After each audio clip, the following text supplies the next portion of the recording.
Merci d'être avec nous pour cet échange à présent sur les propos qui ont déclenché beaucoup de commentaires en Afrique de l'Ouest la semaine dernière.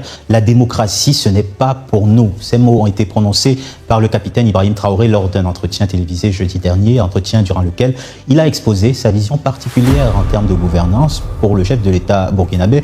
Le modèle économique, le modèle démocratique, hérité de l'Occident ne serait pas seulement inadapté, il serait tout simplement un modèle qui tue. On l'écoute. Il faut le dire la vérité, la démocratie, c'est pas pour nous. La démocratie, telle que ces gens-là nous font voir la démocratie, c'est pas, ça nous intéresse pas. On ne veut même pas de ça. Normalement, si on parle de démocratie à un Africain, c'est lui qui vient comme ça vous parler de démocratie, il faut fuir comme ça. La démocratie tue. C'est ça la démocratie, c'est ce qu'on veut. Et regardez la Libye, c'est un exemple à côté de nous. Ils vivaient en paix, non?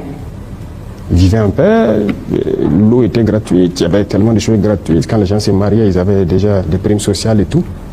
Mais aujourd'hui, les Libyens, il y en a qui se promènent avec des bidons pour chercher l'eau un peu partout. Regardez la misère qu'il y a. Combien de centaines de milliers d'enfants sont morts. C'est ça la démocratie. Partout où ils veulent installer la démocratie dans le monde, c'est dans le sang. Voilà, des propos qui ont suscité énormément de réactions. Alors que le Burkina Faso a officiellement prolongé la transition de 5 ans et suspendu les partis politiques pour reconstruire l'État, je cite, une fracture idéologique se dessine en Afrique de l'Ouest. D'un côté, ceux qui voient dans ce discours une libération décoloniale et une quête d'efficacité sécuritaire, et de l'autre, ceux qui craignent un recul historique des libertés fondamentales. Le choix d'Ibrahim Traoré ne laisse plus de doute avec ses propos. Nous ne sommes pas dans une démocratie, nous sommes bien en révolution progressiste, populaire. Il faut que tout le monde comprenne ça.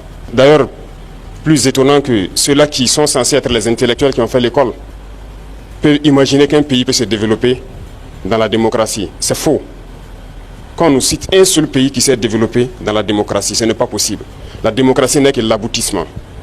On passe forcément par une révolution et nous sommes bel et bien en révolution. Ceux qui ne l'avaient pas compris, on le dit encore haut et fort. On ne fait pas de révolution dans le désordre. C'est impossible. Et l'ordre, nous allons faire régner l'ordre et la discipline pour que nous puissions progresser. Parce que les réformes sociales, économiques, politiques, idéologiques ont besoin d'ordre et de discipline. Et tout un chacun a son rôle à jouer dans cela. Donc, appropriez-vous la révolution, parce que beaucoup de gens, depuis 2 ans maintenant, ont embarqué dans le bateau par opportunisme. Mais nous sommes en train de surfer sur des vagues géantes. Nous sommes dans la tempête. Nous sommes dans des vents de face très forts. Et ces gens-là, ils ne pourront jamais rester dans la barque. Au fur et à mesure, ils vont tomber à l'eau et vous les verrez. Mais nous allons poursuivre. Donc j'invite tout un chacun à donner le meilleur de soi-même, tant au service, mais aussi donc dans la vie courante, pour que notre patrie puisse continuer de rayonner. Nous avons pu progresser significativement sur le terrain. Nous avons pu reconquérir des zones qui étaient sous emprise terroriste il y a 4-5 ans de cela. Nous avons pu donc libérer ces zones. D'autres zones sont en phase de consolidation actuellement. Les autres forces vives donc de la nation. C'est inviter tous les travailleurs à redoubler d'ardeur. Et quant à la masse populaire, j'inviterai les gens donc à la vigilance. Parce qu'aujourd'hui, plus que jamais, les apatrides, les ennemis de la nation sont très actifs. Alors, au vu de l'adhésion et de la popularité relative du capitaine Traoré auprès d'une frange des opinions publiques africaines, il nous semblait important de poser ces termes dans un débat, de se demander très concrètement si la démocratie est réellement un frein au développement et à la sécurité en Afrique, comme il affirme, ou alors si elle est, contrairement à ses propos, le seul rempart contre l'arbitraire. Pour en débattre, nous avons aujourd'hui face à face, ou côte à côte, mais avec des opinions divergentes, Sadio Morel-Kanté, journaliste et chercheuse associée à l'IPSE. Bonjour Sadio. Bonjour, bonjour vous deux.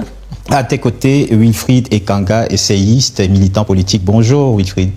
Bonjour Fabrice et bonne année 2026. Je crois que c'est la première émission de l'année que nous faisons sur ta plateforme. C'est toujours un plaisir. Merci et content de te revoir sur ce plateau. On a quand même des propos très forts, Wilfried.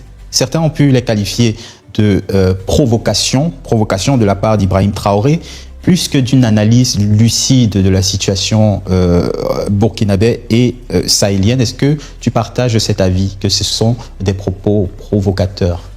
Je pense que comme on est dans un débat d'adultes sur une plateforme sérieuse, il est important de répondre à ce type de questions de manière contextuelle.